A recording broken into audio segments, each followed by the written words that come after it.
के नमः।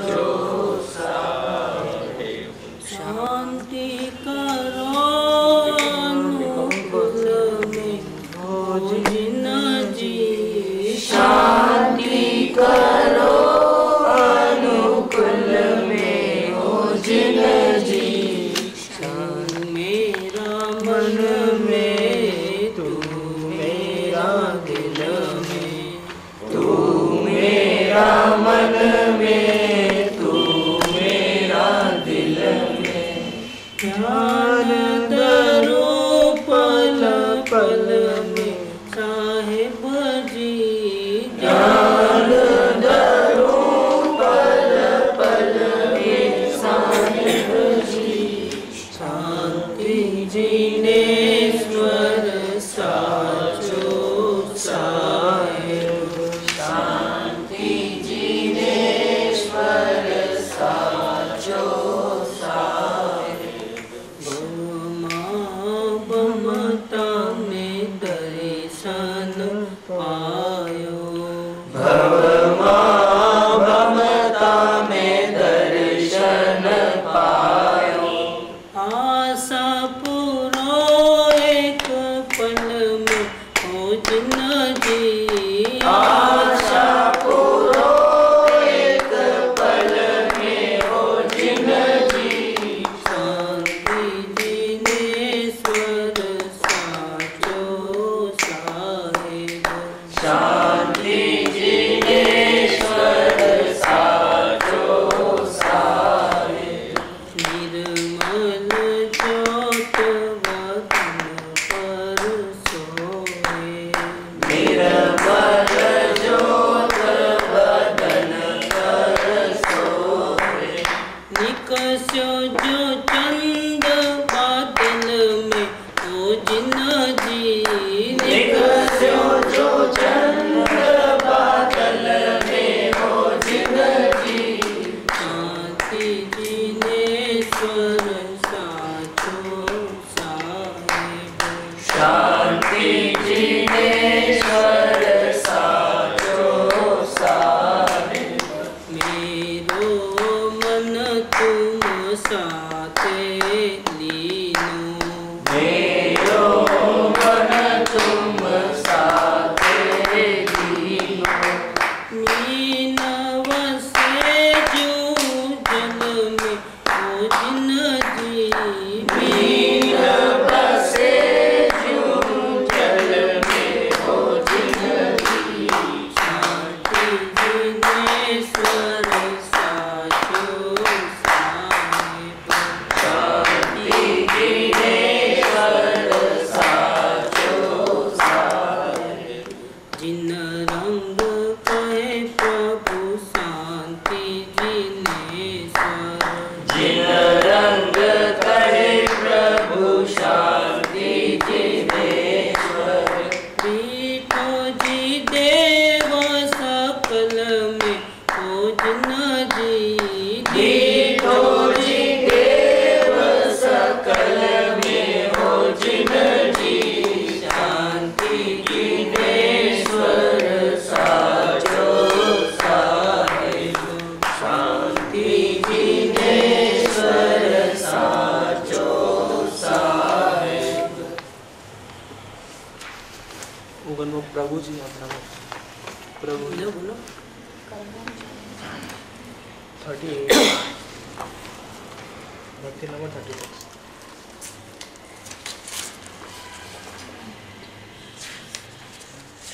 प्रभु जी अब ना भटकेंगे संसार में, अब अपनी हो अब अपनी खबर हमें हो गई।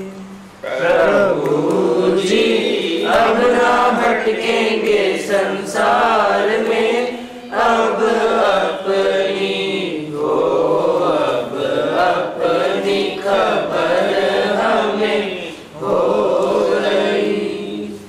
भूल रहे थे निज वैभव को पर को अपना माना, भूल रहे थे निज वैभव को पर को अपना माना। विष सम पंचेंद्रिय विषयों में ही सुख हमने जाना। विष सम पंचेंद्रिय विषयों में ही सुख हमने जाना। पर से भिन्न लघु निज चेतन, पर से भिन्न लघु निज चेतन, पर से भिन्न लघु निज चेतन मूर्ति निश्चित होगी प्रभु जी। अब ना भटकेंगे संसार में, अब अपनी हो, अब अपनी खबर हमें हो गई। महापुण्य से है जिनवर अब तेरा दर्शन पाया। महापुण्य से है जिनवर अब तेरा दर्शन पाया। शुद्ध अतीन्द्रिय आनंद रस पीने को चित ललचाया। शुद्ध अतीन्द्रिय आनंद रस पीने को चित ललचाया। निर्विकल्प निज अनुभूति से, निर्विकल्प निज अनुभूति से मुक्ति निश्चित होगी प्रभु जी। अब ना भटकेंगे संसार में, अब अपनी हो, अब अपनी खबर हमें हो गई। निज को ही जाने पहचाने निज में ही रम जाए। निज को ही जाने पहचाने निज में ही रम जाए। द्रव्य भावनो कर्म रहित हो शाश्वत सिद्ध पद पाए। द्रव्य भावनो कर्म रहित हो शाश्वत सिद्ध पद पाए। रत्नात्रय निधिया प्रगटाए, रत्नात्रय निधिया प्रगटाए। मुक्ति निश्चित होगी प्रभु जी। अब ना भटकेंगे संसार में, अब अपनी हो, अब अपनी खबर हमें हो गई। कर देंगे सब लोग आ गए? नहीं आए बहुत सारे करुणा निधान लेना। लो जो भी लेना है आप बोलो ना। लो लो मैं बोलूँ कोई गीत। आप बोलो हम लोग गाएंगे, मतलब बोलने का मतलब आप गाओ बदला करके नहीं बोल। अच्छी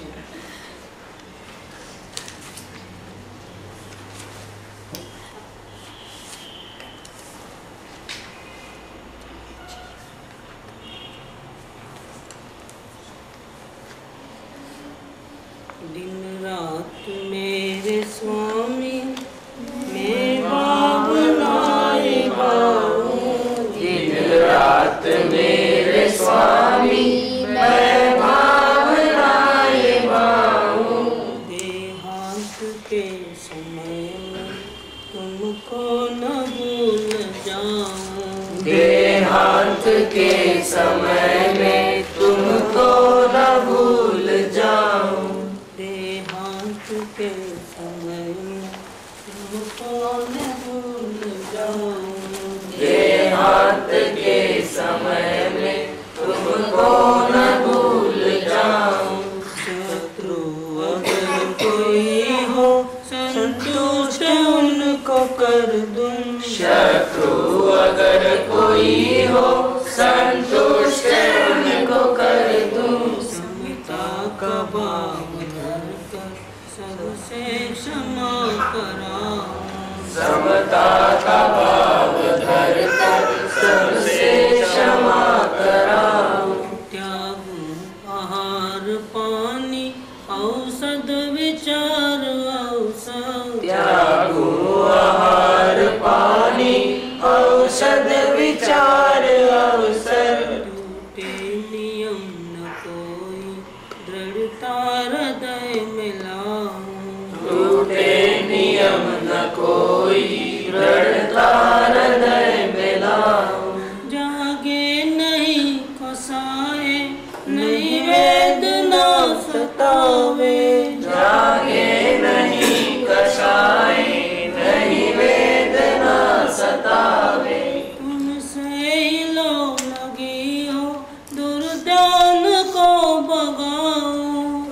से ही लो लगी हो, दुर्ज्ञान को भगाओ। आत्म स्वरूप अथवा आराधना विचारो, आत्म स्वरूप अथवा आराधना विचारो। अरिहंत सिद्ध साधु रटना यही लगाऊं, अरिहंत सिद्ध साधु रटना यही लगाओ। धर्मात्मा निकट हो चर्चा धर्म सुनावे, धर्मात्मा निकट हो चर्चा धर्म सुनावे। वो सावधान रखे गाफिल न होने पाऊं, वो सावधान रखे गाफिल न होने पाओ। जीने की हो न वांछा मरने की हो न ख्वाही, जीने की हो न वांछा मरने की हो न ख्वाहिश। परिवार मित्र जन से मैं मोह को हटाऊं, परिवार मित्र जन से मैं मोह को हटाऊं।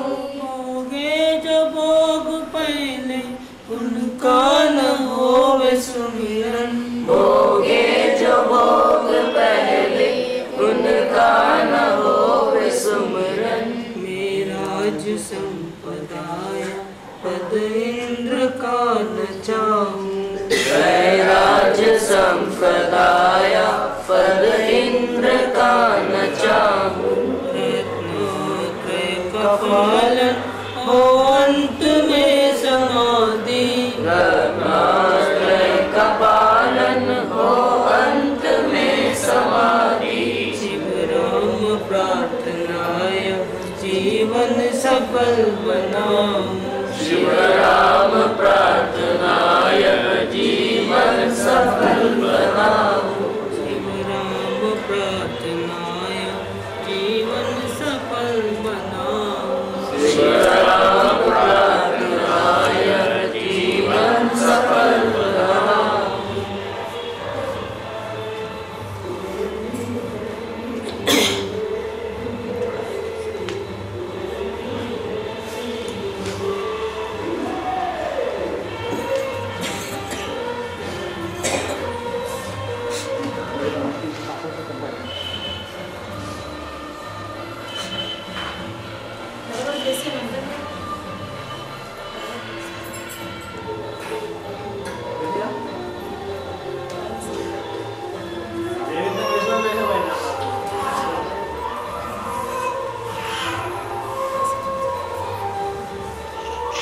नमो ओरियंताण, नमो सिद्धाण, नमो आर्याण, नमो वज्रायण, नमो लोय सुप्रसाद, नमो समय साराय, स्वानुभूत्या चकास्ते, चित स्वभावाय भावाय, सर्वभावांतरचितो। मंगलम भगवान वीरो, मंगलम गौतमो, मंगलम कुंदकुंदाय, जैन धर्मस्तु मंगलम। सर्वमंगल मांगल्यं सर्वकल्याणकारकं, प्रधानं सर्वधर्माणां, जैनं जयतु शास्त्रम्। ओंकार बिंदु संयुक्तं नित्यं ध्यायन्ति योगिनः, कामदं मोक्षदं चैव ओंकाराय नमो।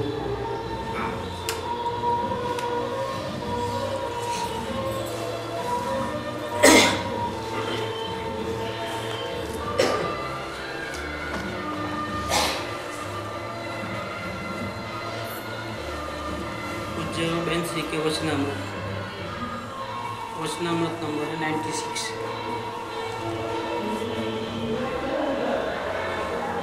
दो सेंटेंस का बोल है ये, पूरा बोल पढ़ लेता हूँ। आत्मा ही एक सार है, अन्य सब निसार है। सब चिंता छोड़ करके एक आत्मा की ही चिंता करो। कुछ भी करके चैतन्य स्वरूप आत्मा को वड़क माने पकड़ ले।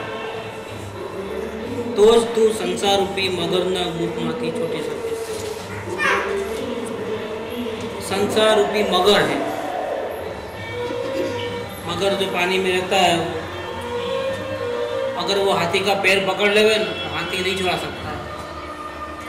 हाथी बहुत बलवान है, लेकिन पानी में रहा हुआ मगर अगर उसको पकड़ लेता है पैर को, कम वजन वाला मगरमच्छ इतने बड़े हाथी जैसे को खींच के डुबा देता है। उसकी इतनी पकड़ रहती है। हाथी के दांत देखे तो कैसे रहते हैं, ऐसे तिकोन तिकोन में नीचे ऊपर से, उसमें अगर कोई फंस गया तो खलास। जब तक वो नहीं छोड़े तब तक नहीं छोड़ सकते। ऐसे पूज्य माता जी कहते हैं कि संसार रूपी मगर है। हम कहाँ फंस गए हैं? संसार रूपी मगर के मुख में है। दांते रहते हैं ना तिकोन तिकोन, नीचे के ऊपर के, राग और द्वेष, ये संसार है। कुटुंब परिवार, धन दौलत, इज्जत आबरू, ये कोई संसार नहीं है, ये तो हमारे से अलग है। लेकिन उसमें जो ममता है वो हमारा संसार है। अपनापन है, अपने को भूल करके उसको अपना माना है, ये हमारा संसार है। ये मोह, राग, द्वेष, क्रोध, मान, माया, लोभ, ये हमारे संसार है। कुटुंब परिवार हमारा संसार नहीं है। हम इसमें फंसे हुए हैं ऑलरेडी, और निकलना चाहे तो निकलना मुश्किल है। अब कैसे निकलना है फिर तो बताते हैं कि क्या करना है। सभी चिंता छोड़ करके एक आत्मा की ही चिंता करो। अभी और भी कुछ चिंता है तो फिर ध्यान कहाँ जाता है? दूसरे काम निपटा लो। और आत्मा का भी करना है, लेकिन कब करना है? सब ठीक ठाक हो जाए तो क्या होता है, ध्यान जो है आत्मा के ऊपर नहीं जाता है, और ध्यान जो है दूसरी जगह पे चले जाता है। और थोड़े दिनों में सब ठीक ठाक करके मैं वापिस ये लाइन में आ जाऊंगा, थोड़े दिन के बाद सब ठीक ठाक करके आ जाऊंगा। संसार में जो फंस गया है उसका तो यही हाल है। करना है आत्मकल्याण। सदगुरु की बात भी अच्छी लगती है, लेकिन इतनी उलझन में फंसा हुआ है कि नहीं, सब ठहर करके अभी बस आ ही रहा हूँ, अभी मैं आ ही रहा हूँ, वो कल कभी भी आता नहीं। इसलिए अगर मगरमच्छ के मुंह में से छूट जाना है तो क्या करना है? तरीका क्या है कि हमको सिर्फ आत्मा का ही ध्यान रखना है पूरा। और क्या होगा अगर ध्यान आत्मा का रखेंगे तो बिजनेस में ध्यान नहीं रहेगा, कुटुंब परिवार में ध्यान नहीं रहेगा, सोसाइटी में आना जाना बंद हो जाएगा, शरीर में भी क्या खाया क्या नहीं खाया सब ध्यान नहीं रहेगा। और क्या होगा? इससे ज़्यादा क्या हो सकता है? सोसाइटी में हम आना जाना रखें तो हमारा व्यवहार निभेगा। तो व्यवहार निभाना है कि आत्मा का ध्यान रखना है? फायदा किस में ज़्यादा है? और घर वालों का ध्यान रखोगे या दुकान का ध्यान रखोगे तो अपने को क्या फायदा होने वाला है? आत्मा तो डूबी ही समझो, क्योंकि राग द्वेष तो चालू रहेंगे। हमको क्या फायदा मिलने वाला है? घर बार छोड़ना नहीं है, घर बार की चिंता छोड़नी है। हम लोग समझते हैं कि आत्मा का करेंगे तो फिर दुकान पे जाना कैसे होगा और घर बार कैसे संभालेंगे। ऐसी बात नहीं है। दुकान पे जाओ, घर में भी रहो, खाओ पियो, टीवी देखना है तो देखो, पिक्चर घूमने जाओ, सब करो, लेकिन चिंता किसकी रखना है? चिंता अकेले आत्मा की रखना। फिर आप छूट जाओगे, क्योंकि वो लोग नहीं फंसाते हमारे।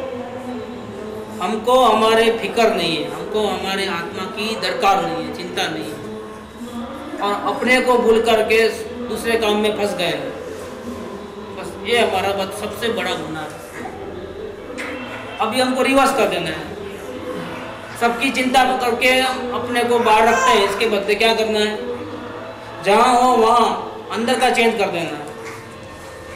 अब चिंता किसकी करना है? सिर्फ अपनी करना है। फिर क्या होगा? फिर लाइन सुधर जाती है, फिर राग द्वेष के जंजाल में से हम छूट जाएंगे। मार्ग बहुत सरल है, लेकिन कंडीशन तो ये है। हम ये चाहते हैं कि हमको आत्मा करना है, लेकिन सब ठीक ठाक हो जाए बाद में करेंगे। फिर वो असल में उसको आत्मा का करना ही नहीं, नियत खोटी है, और नियत खोटी है तो कार्य नहीं होता।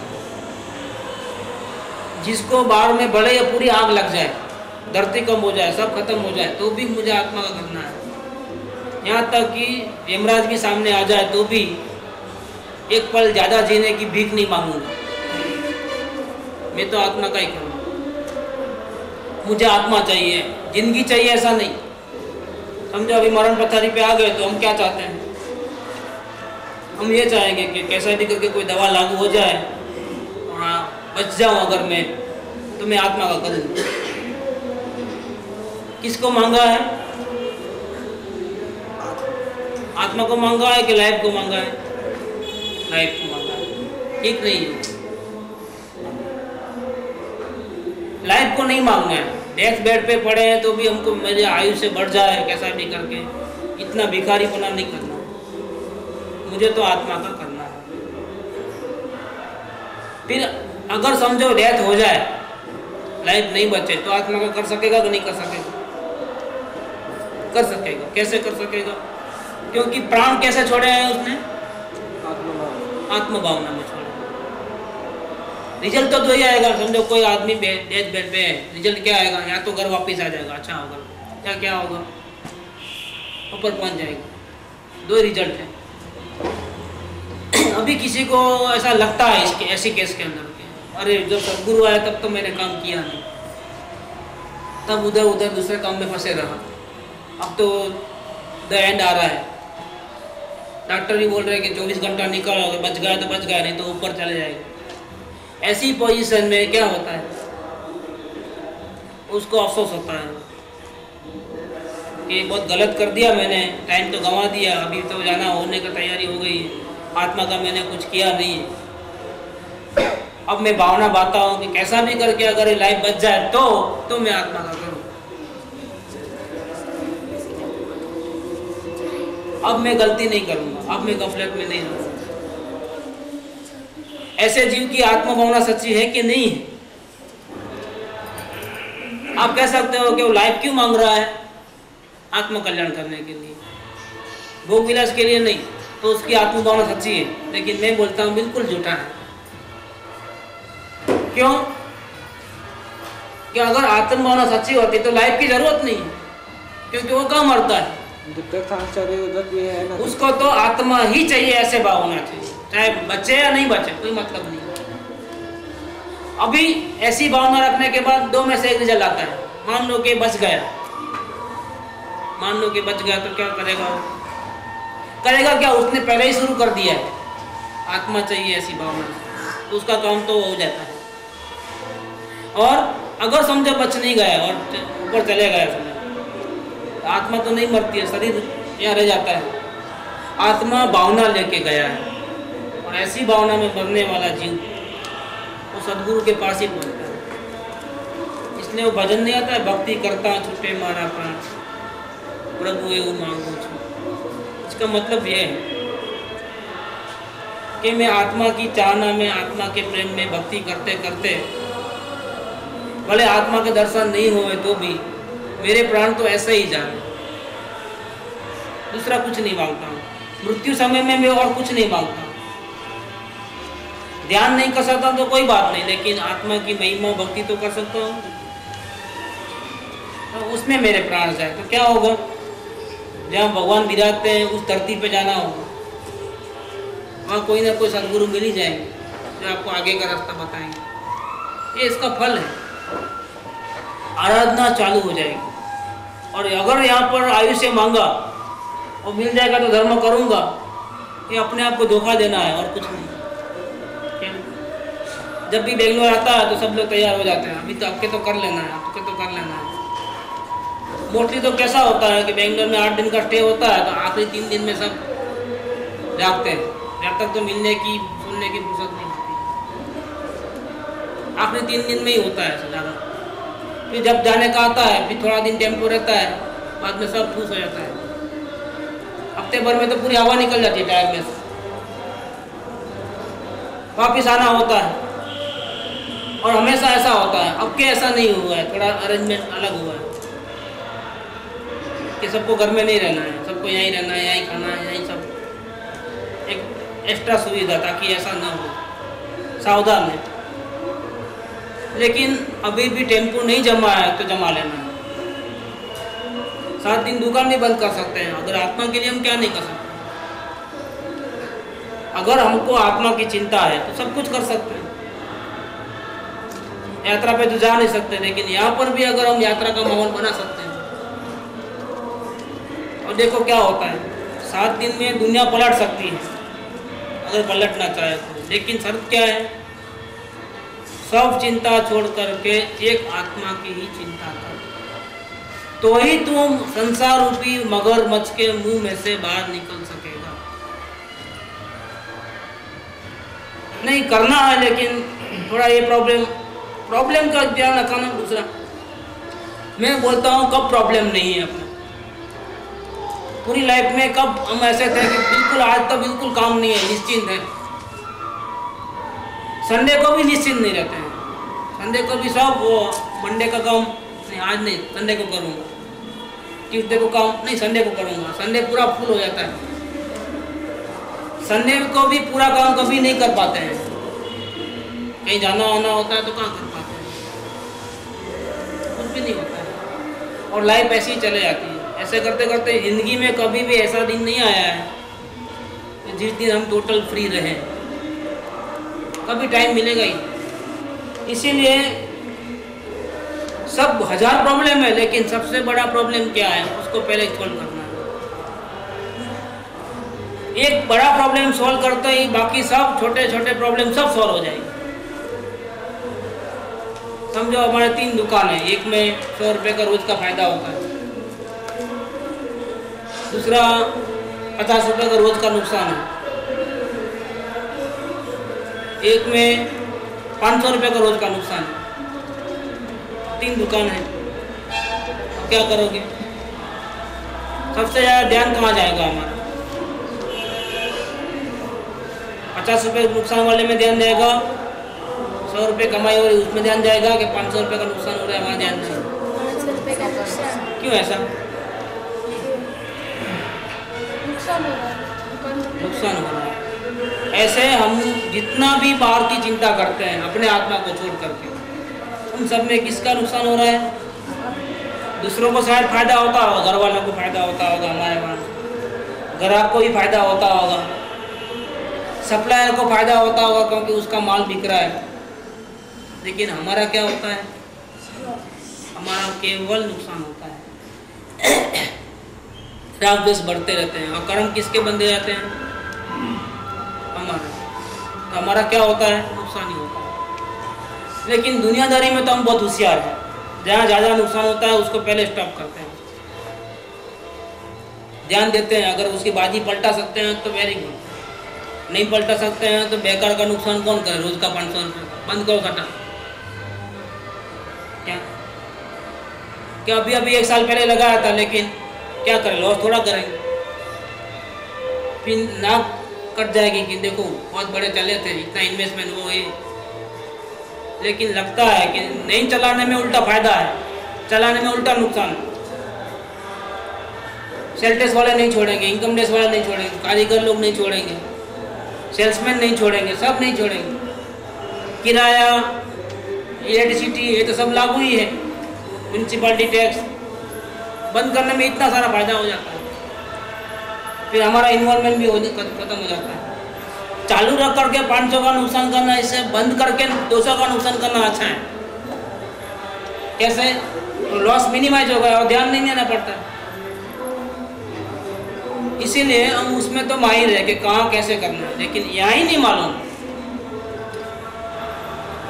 क्यों नहीं मालूम है? कि हमको आत्मा की फिक्र नहीं है, दूसरी पंचायत ज़्यादा है, दूसरों की चिंता ज़्यादा है। जब तक ऐसी पोजीशन रहेगी तब तक हमारी ये अंतर्मुख की यात्रा शुरू नहीं होगी और राग द्वेष में से हम छूट नहीं पाएंगे। बहुत तो कंटाला आएगा तो घर बार अलग करके अलग हो जाएंगे, लेकिन संसार से छूटना है, घर से नहीं छूटना है। घर संसार नहीं है, राग द्वेष मोह वो हमारा संसार है। जो चीज अच्छी नहीं लगती है उससे तो हम दूर हो जाएंगे। चलो चलो करो पार्टनरशिप कैंसिल, चलो हो जा दूर, चलो तुम उधर रहो हम इधर रहे। लेकिन एक क्रोध मान माया रूपी संसार से कैसे छूटोगे? तो बड़ा प्रॉब्लम सॉल्व होगा तो बहुत सारी चिंता खत्म हो जाती है। एक बड़ा प्रॉब्लम सॉल्व होगा, 500 का नुकसान बंद होगा तो क्या होगा? बहुत बड़ा फायदा होगा। पहले ध्यान उधर देने का। इसी प्रकार से आत्मा की चिंता करना है। प्रॉब्लम बहुत सारे हैं, इसमें एक आत्मज्ञान नहीं हो रहा है वो भी एक प्रॉब्लम है, आत्मध्यान नहीं हो रहा है वो भी एक प्रॉब्लम है, सम्यक दर्शन की प्राप्ति नहीं हो रही है एक प्रॉब्लम है। लेकिन ये ऐसा प्रॉब्लम है, मेन प्रॉब्लम, कि इसका सॉल्व होते ही बाकी के सब प्रॉब्लम तो है ही नहीं। जैसा समझो 500 रुपये का जो नुकसान बंद कर दिया तो पूरा सॉल्व हो जाता है टोटल, ऐसा होता है। तो क्या करना है? एक ही जगह पे ध्यान दे करके पहले वो बंद करना। अपने शास्त्र में दृष्टांत आते हैं कि एक नैया में कोई जाता है, सामने किनारे जाता है तो जो नाव है उसमें होल हो जाता है नीचे। तो क्या होता है? जो पानी होता है तालाब का वो नाव में गिर अंदर आ जाता है और नाव नीचे डूबती जाती है। तो सबसे पहले क्या करना है? अभी इसको हॉल बंद करना है कि पानी जो अंदर आया है उसको बाहर निकालना है। सबसे पहले क्या करना है? हॉल बंद करना है। तो एक दो कट्टा लेके आता है, जहाँ से वो पानी अंदर आ रहा था उसको वो पैक कर देता है। अब सेफ हो गया। अब जो पानी अंदर में आ गया है उसको बाहर निकालना। दो काम करना है। ये दो काम में सबसे पहले काम कौन सा करना? प्रॉब्लम्स बहुत सारे हैं, आत्मदर्शन नहीं हो रहा है ये भी एक प्रॉब्लम है। दूसरे छोटे मोटे 1000 प्रॉब्लम है। शरीर में व्याधि है, घर में कोई झगड़े पंचायत है, बिजनेस में लॉस हो रहा है, ऐसे बहुत से कुछ होता है, 1000 लफड़े हैं। सबसे पहले कौन सा नुकसान बंद करना है? सबसे पहले वो हॉल को बंद करना, मतलब सबसे पहले अपने आत्मा को जानना। क्या होगा? रोज का नया नया नुकसान होता था वो बंद हो गया आत्मज्ञान करने से। अब जो ऑलरेडी नुकसान हो चुका है अपने अज्ञानता के कारण, वो राग द्वेष को धीरे धीरे बाहर निकालते जाना। जो पानी अंदर घुस गया है वापिस अपन नॉर्मल कंडीशन में आ जाते हैं। ये हॉल बंद करना माने क्या? आत्मदर्शन करना। और ये पानी बाहर निकालना माने क्या? कि आत्मदर्शन करने से पहले जब आत्मदर्शन नहीं था तब कितना बिगाड़ा कर लिया था, उसको ठीक ठाक करने के लिए आराधना करते करते पुराने राग द्वेष को मिटा देना। क्या हो जाएगा? एकदम आसानी से सफर हो जाएगी, सामने किनारे पहुंच जाएंगे। इसी प्रकार से क्या होता है? समझो कोई बीमार पड़ता है, डॉक्टर चेक करके क्या करता है? सबसे पहले तो वर्तमान सिचुएशन में कंडीशन स्टेबल कर देता है, मतलब ऐसी दवा देता है कि अभी जो रोग जहाँ तक आया है वहाँ तक तो रह ही रहे, मतलब वहाँ से आगे नहीं बढ़ना, कम से कम उसका बिगाड़ा और नहीं होना, ऐसा कर लेता है सबसे पहले। बाद में ऐसी दवा देता है ताकि जो अंदर में पहले ही नुकसान हो चुका है उसको ठीक ठाक करते जाए। सबसे पहले स्टेबिलिटी होना चाहिए, बाद में हम उसको अंदर से सड़ा जो हो गया है उसको सुधारें। तो दो तरीके से काम होता है, लेकिन पहले कौन सा होता है? तो यहाँ पर भी ये बात है। तो तुझे अगर संसार रूपी मगरमच्छ के मुंह में से छूट जाना है तो एक कंडीशन है, तुम सिर्फ अपने आत्मा की चिंता कर, चाहे जैसी परिस्थिति हो, अनुकूल हो चाहे प्रतिकूल हो, तुझे तो चिंता एक आत्मा की ही करना है। समझो बाहर में सब ठीक ठाक है, लेकिन अपने आप को पूछो कि मुझे आत्म शांति है कि नहीं। कैसे मालूम पड़ेगा आत्म शांति है कि नहीं? नींद तो अच्छी आती है, कमाई अच्छी हो रही है, नाम इज्जत सब है, घर में भी कोई सुख शांति है, संग से रहते हैं सब लोग, कोई रुकावट नहीं है। अब मालूम कैसे पड़ेगा कि हम सही है कि गलत है, सुख में है कि दुख में है? अगर हमको आत्म शांति है अगर, तो संयोग कैसे भी हो तो भी हम सुखी रहेंगे। जरूरी नहीं है कि संयोग अच्छे हो तो ही हम सुखी रहेंगे। दूसरा इसका सिम्टम क्या है कि अगर हम सच में सुखी हैं तो संयोग भले अच्छे हों, लेकिन साथ साथ में हमको एक भी डिजायर नहीं रहनी चाहिए, अंदर में इच्छाएं नहीं होनी चाहिए कि अब ये करना है, वो करना है, ऐसा करना है। ऐसी कोई इच्छा नहीं होती है। आत्मज्ञानी को इच्छा नहीं होती। ये तो झोंपड़ी में रहता हो ना तो भी इच्छा नहीं होती, तो महल में रहता है लेकिन नहीं रहता है समझो, तो भी आत्मज्ञानी हो गया तो इच्छा नहीं होती। इसके विपरीत सब प्रकार की सुविधा होने पर भी अगर हमारे को कोई ना कोई इच्छाएं बाकी रह गई तो समझ लो कि हम आत्म शांति में तो नहीं। भले हम राजा महाराजा होंगे, इस दुनिया के प्रेसिडेंट होंगे, लेकिन एक भी इच्छा अगर है तो फिर हमको आत्म शांति नहीं। आत्म शांति वाले को तो ऐसी कोई इच्छा रहती नहीं। इच्छा नहीं होने के कारण से सुखी है, संयोग चाहे जैसे हो, ये इसका सिम्टम है।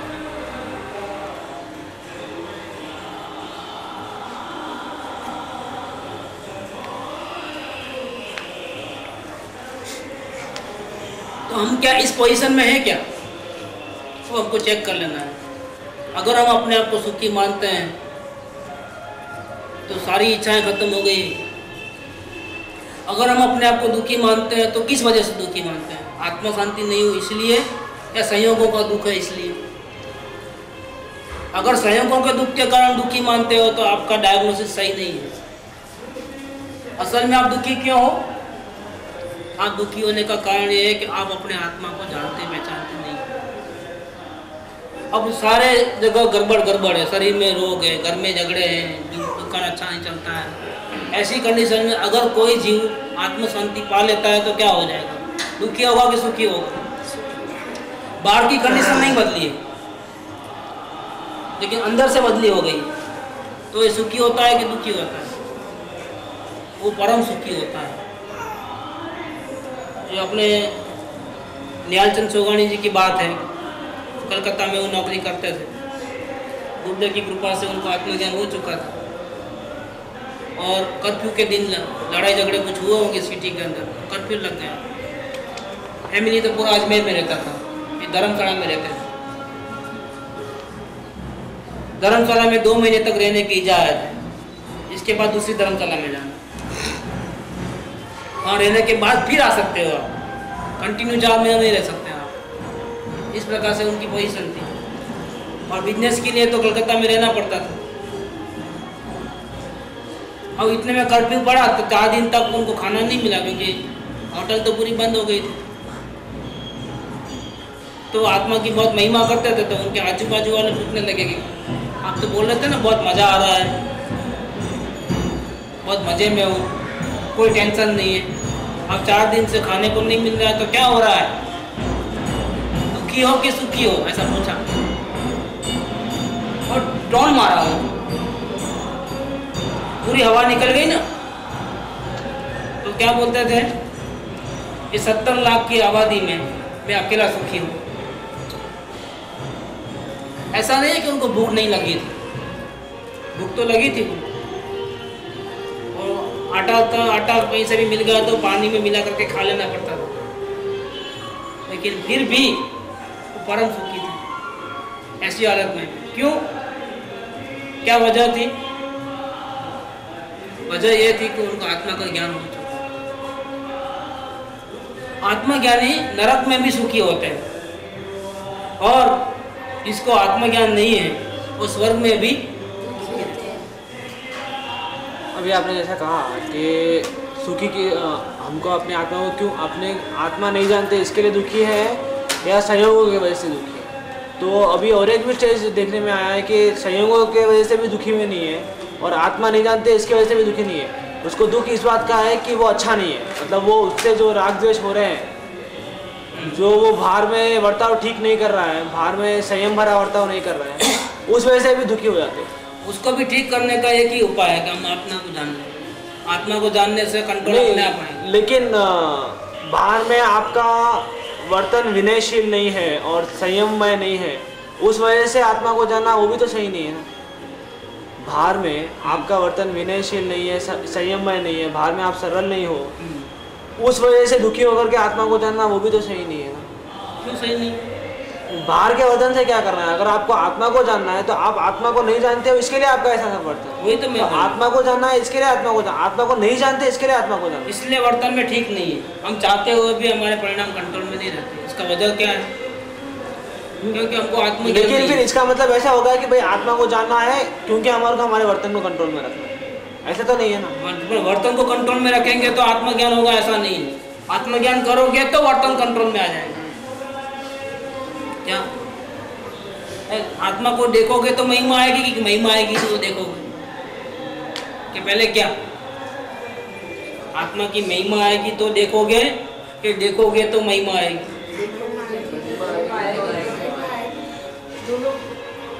दोनों कैसे होता है?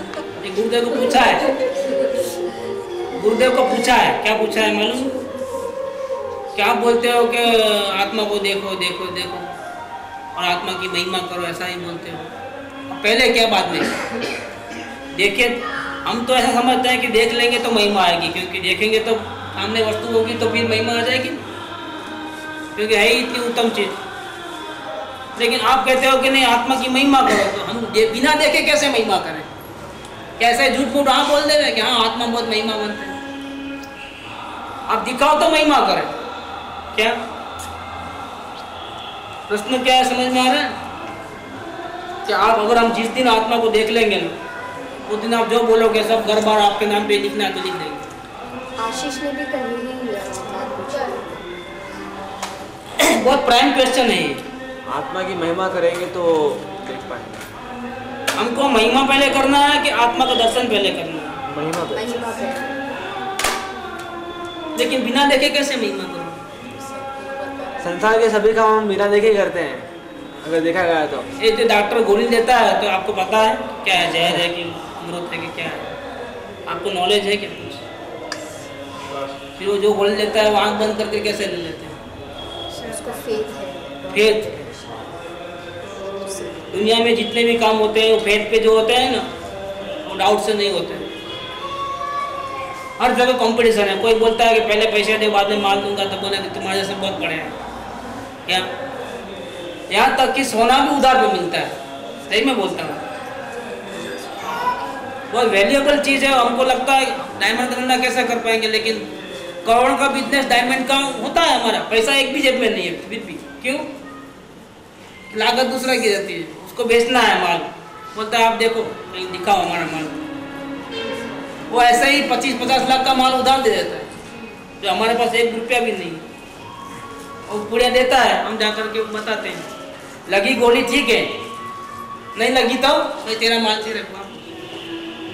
देखो, अगर गोली लग गई, समझो कि 25 लाख में से 50 लाख 20 लाख का माल पसंद आ गया, भाई 20 लाख का माल पसंद आ रहा है, ये दाम दे रहा है, बोलो होना है तो करे, सोता है तो नहीं करे। हमारा हिंग लगे ना फटाकड़, बीच में जो 1% या जो भी देता है बिना पैसे के धंधा होता है। समझो 20 लाख का टर्नओवर होगा, समझ लो इस प्रकार से। हमारा एक पैसा नहीं। आप जाने दो, बिजनेस लगता कैसे है मालूम है? कैसे करेंगे? रुपया नहीं है और एक डायमंड खरीदने का पैसा नहीं, धंधा कैसे करेंगे? लेकिन देखो कैसा सेटिंग बैठता है, सरल है। लेकिन कोई बोलता है कि नहीं हमको पैसा पहले देना बाद में माल दूंगा, तो क्या होता है? हम उसको बोलेंगे भैया 2 महीने की उधारी मिलती है, जा तो क्या नहीं चलता है किसी का भी, कोई भी बिजनेस के अंदर शरत नहीं चलती है। यहाँ धर्म के स्थान पे शरत कैसे चलेगी? यहाँ तो परमात्मा को मिलना है। अगर आप ऐसा कंडीशन रखते हो कि नहीं पहले आत्मा को दिखा दो, फिर बाद में महिमा करेंगे, बाद में आप सारी दुनिया को छोड़ने को तैयार हो, तो क्या बोलेगा परमात्मा? जब तुम्हारा दिमाग ठिकाने पे आ जाए ना, तब आना मेरे पास। अभी मेरे को ही फुर्सत नहीं है। मैं ऐसे लोगों को नहीं मिलता हूँ जो शरत रखता है। परमात्मा के दर्शन किसको होते हैं? जो शरत रखते हैं उसको होते हैं। पहले ये ठीक हो जाए तो मैं बाद में देखूँ, ऐसा हो जाए तो मैं बाद में देखूँ। शर्त रखना है भाई, तुम जब शर्त तुम्हारी गिर जाए ना तब आना, जब भूखा मारो तो आना, अभी नहीं आना। इसीलिए कंडीशन रखी है बेंसलिन अपने अनुभव से। तो अगर तुझे संसार से छूटना है और परम सुखी होना है, तेरी एक भी कंडीशन नहीं रहेगी। सारी चिंता छोड़ करके तुम आत्मा का दर्शन करने को राजी है, तुझे श्रद्धा है, तो वेलकम, तो तुम छूट जाएगा। लेकिन तेरी एक भी कंडीशन रहेगी कि इसका फिर क्या, मैं आत्मा करने को तैयार हूँ, लेकिन इसका फिर क्या, उसका फिर क्या। भैया तुम सब ठीक करके आ जाओ पहले। शंका नहीं होनी चाहिए, फेथ एकदम पक्का। बिल्कुल बिल्कुल। मैं एक कहानी भी बोलने वाला हूँ, पेंसिल के उस वचनामृत में है। लेकिन मूल बात यह है कि आपकी कोई कंडीशन नहीं चलती है। इसीलिए गुरुदेव श्री ने जो कहा है कि तुमको दर्शन हो सकते हैं, लेकिन कंडीशन तुम पहले आत्मा की महिमा कर। क्यों ऐसा बोला आत्मा की महिमा कर? क्योंकि तुझे महिमा किसकी आती है? संसार के पदार्थों की आती है। वहां से हटेगा कौन? हटेगा आत्मा की महिमा हटाएगा। वेट बढ़ेगा इधर आत्मा की महिमा का, तो क्या होगा? संसार की रुचि कम हो जाएगी। फिर पल्ला किसका भारी है? आत्मा का भारी। ये कंडीशन है, इसके बिना हम आत्मा को नहीं देख पाते। कोई अगर बनियागिरी करेगा तो नहीं, पहले दिखाओ तो सैंपल चखाओ, फिर बाद में हम, तो ऐसी बनियागिरी इस मार्ग में काम में नहीं आती। आप महिमा करो तो देखो, देखोगे तो महिमा तो सब करने वाले हैं, फिर आपकी क्या महिमा, आपकी क्या वैल्यू है? देखने के बाद तो तुम सारी दुनिया को भूल जाओगे, स्वर्ग के सुखों को भूल जाओगे। बात तो अभी की है, इस वक्त की है कि देखते नहीं हो फिर भी आपको महिमा करना है, और महिमा करके देख लेना है। और देख लोगे तो क्या हो जाएगा? सारे झंझट से, सारे प्रॉब्लम से अलग हो जाओगे। ये गारंटेड है। जितने ही प्रॉब्लम एक बाजू रखो और आत्मा को देखने का प्रॉब्लम भी एक बाजू रखो, इसका सॉल्व करा दो, सभी सॉल्व हो जाएगा। दूसरे प्रॉब्लम क्यों है? क्योंकि वहाँ अपनापन है, वहाँ मेरा मेरापना है, कुछ पराया है, कुछ अपना है, इसीलिए दूसरे प्रॉब्लम बहुत क्रिएट हो गए। संयोगों में रुचि है, संयोगों में अपनापन है, इतना मेरा इतना तेरा, ऐसा है। आत्मज्ञान होने के बाद क्या है? तेरा भी मेरा नहीं और मेरा भी तेरा नहीं, प्रॉब्लम ही सॉल्व हो गया ना। आत्मज्ञान होने के बाद एक रजकण भी मेरा नहीं है। अब जो मिलेगा वो कैसे मिलेगा? ऐसा नहीं है कि संसार में चले गए, छोड़ करके जंगल में चले गए, लेकिन उसको पता है कि जितना मेरे नसीब में है उतना तो मुझे मिलने ही वाला है, इतने से चला लूँगा, मेरे ज़्यादा की क्या ज़रूरत है। तो जितनी भी टेंशन होती है, इच्छाएं होती है, वो सब खत्म। ज़्यादा चाहे तो भी थोड़ी ज़्यादा हो जाता है, ज़्यादा नसीब में जितना है उतना मिलेगा। अगर ज़्यादा चाहे तो भी थोड़ी ज़्यादा मिल जाए। ज़्यादा लिखा होगा तो मिलेगा ना, नहीं लिखा हो तो कहाँ से मिलेगा? नसीब में कम लिखा हो तो कम मिलेगा, ज़्यादा चाहे तो ज़्यादा लिखा होगा ज़्यादा मिलेगा। अगर समझो आपके घर में 4-4 गाड़ी आने वाली है और आप बोलोगे कि नहीं चाहिए, एक से बस तंग आ गया, तो नहीं, आपको तो आना ही पड़ेगा। चाहने से कुछ नहीं होता। नहीं, चाहने से आपको नहीं चाहिए कार, आप बोलो कि ड्राइवर का प्रॉब्लम है, रिपेयरिंग का खर्चा है, ये प्रॉब्लम है, नहीं हमको गैरेज में जगह नहीं है इतना, लेकिन आपके नसीब में है, क्या करो? उसमें फेरबदल नहीं कर सकते। आपको घर में 4-4 गाड़ियाँ हैं, आप एक रानी को भी नहीं संभाल सकते हो, लेकिन चक्रवर्ती बनोगे तो कितनी रानी हो जाएगी? 96,000। आप बोलोगे नहीं इतना नहीं, आप बस थोड़ा कम करो, तो नहीं होता है, इम्पॉसिबल है। क्यों? कॉन्ट्रैक्ट कहाँ जाएंगे? ये जो अच्छे भाव किए हैं उसके जो कॉन्ट्रैक्ट बांध लिए तो कहाँ जाएंगे आप?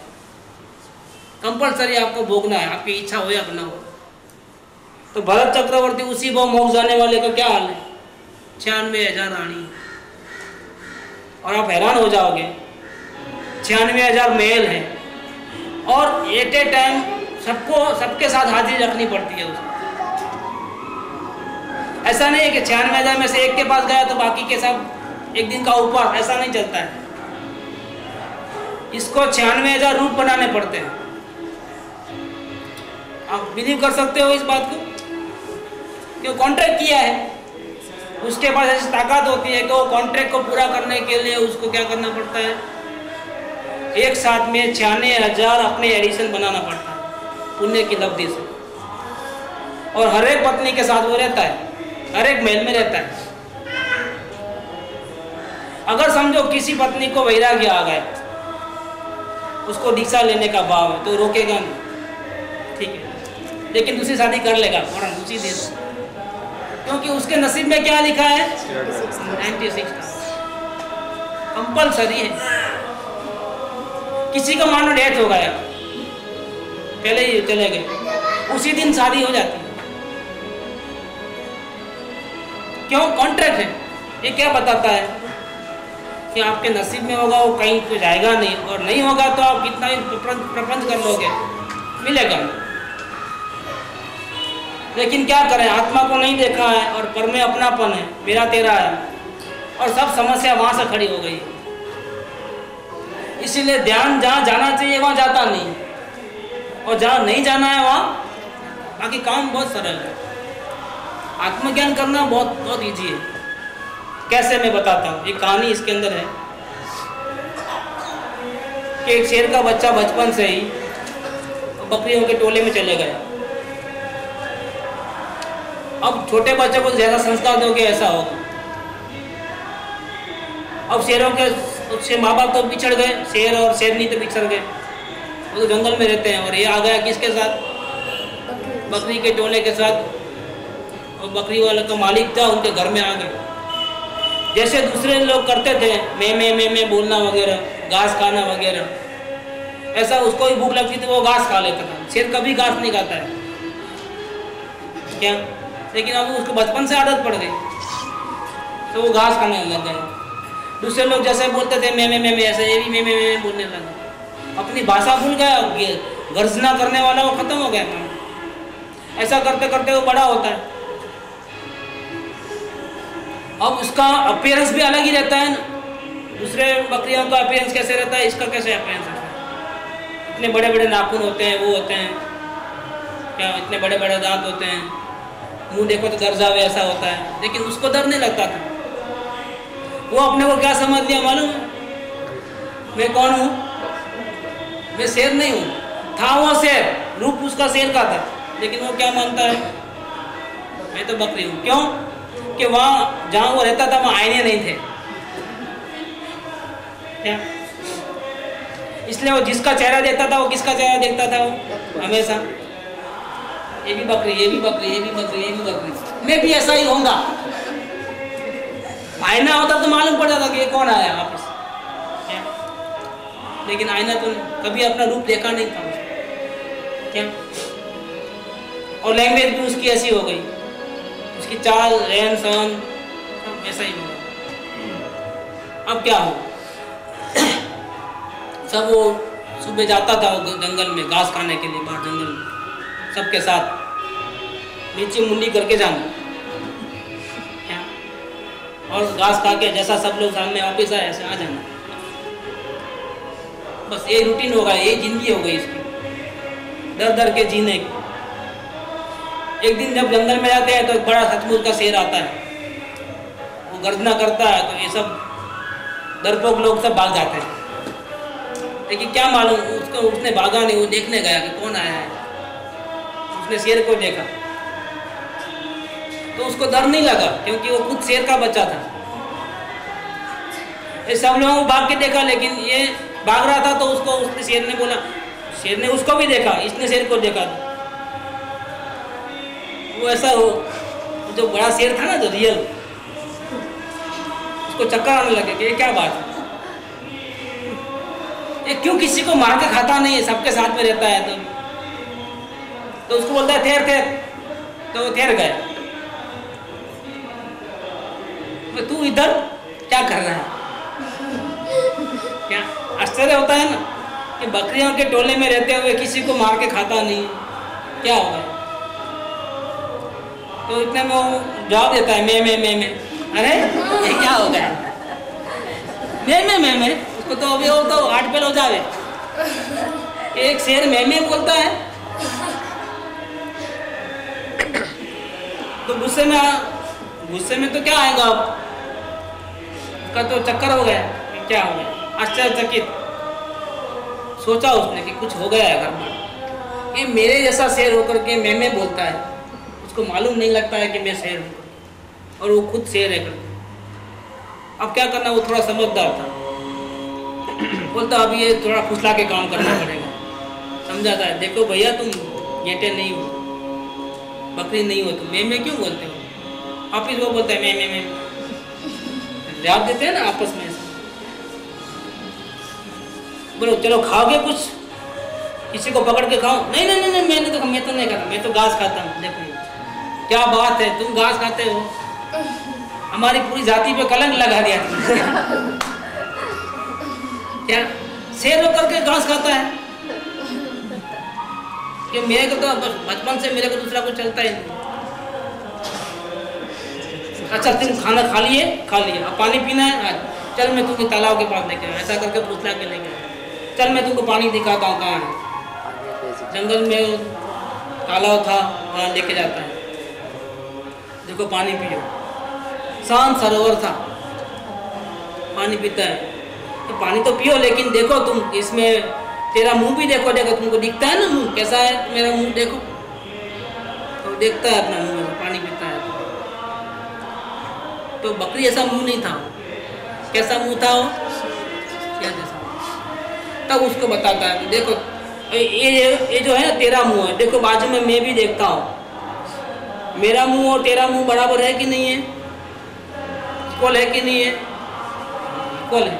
तो तेरा मुंह कैसा है, बकरी जैसा है कि मेरे जैसा है, ऐसा उसको टैली कराता है।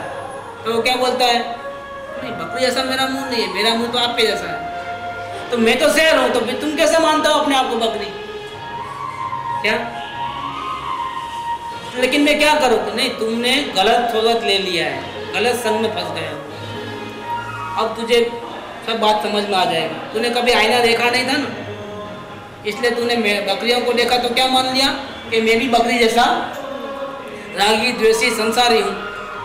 अब मैं तुझे असली रूप दिखाता हूँ, तुम देख।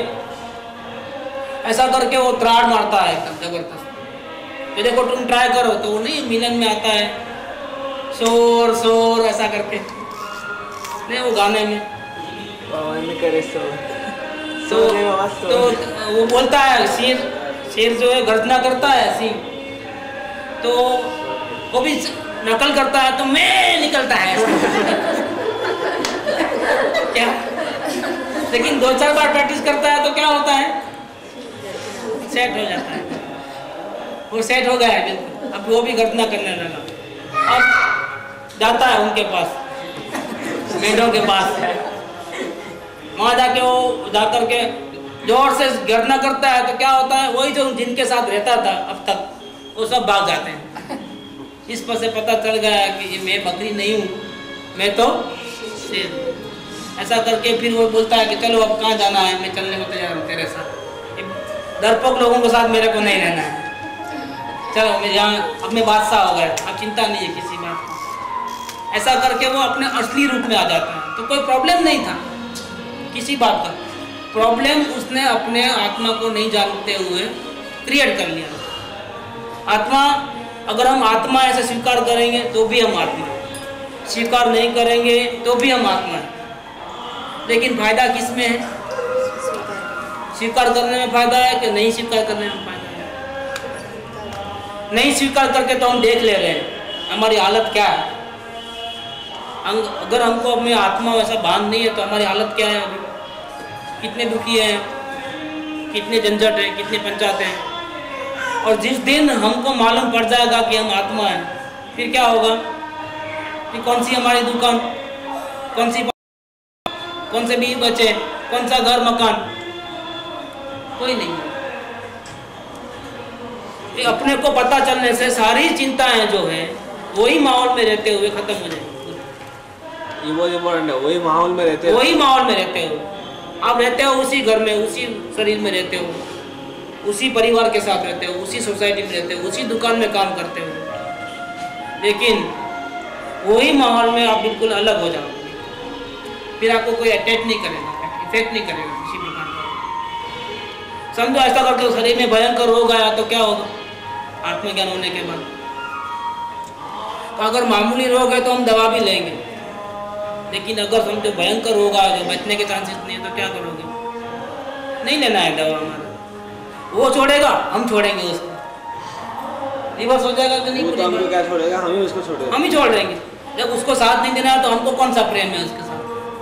चलो हटो यहाँ से, तुमको दवा पानी खुराक को देने का नहीं, ऐसा भी तुम धोखा देने वाले हो। है तो मैं तुझे पाल के पोसे बड़ा करूँ, ऐसा करके वो किसकी आराधना करता है? अपने आत्मा की आराधना। और छोटे मोटे आते हैं प्रॉब्लम तो वो सुलटा लेता है, क्यों? कि हमारा साधना बराबर चले इसलिए। लेकिन बड़ा प्रॉब्लम आता है तो वो भी केयर नहीं करता है। ये अपनी ताकत को ज्ञानी बचाते हैं, सेव करते हैं, बड़े प्रसंग में अपनी वीरता दिखाते हैं, लेकिन छोटे छोटे प्रसंग में क्या होता है? भूख लगी, हाँ ला लो, कुछ भी खा लेंगे, मार लगे, हाँ दवा लगा लो, लेकिन ऐसी मार लगेगी समझो बहुत बड़ा एक्सीडेंट हो गया है ऐसा कुछ, और समझो प्राण निकलने वाले हैं, बचने का कोई चांसेस नहीं, तो क्या करेगा? फिक्र नहीं है उसको कोई बात। वो भी देखेगा कि देखेंगे कैसा अलग होता है आत्मा और शरीर, कैसे अलग होता है, हम भी देखेंगे न्यू एक्सपीरियंस।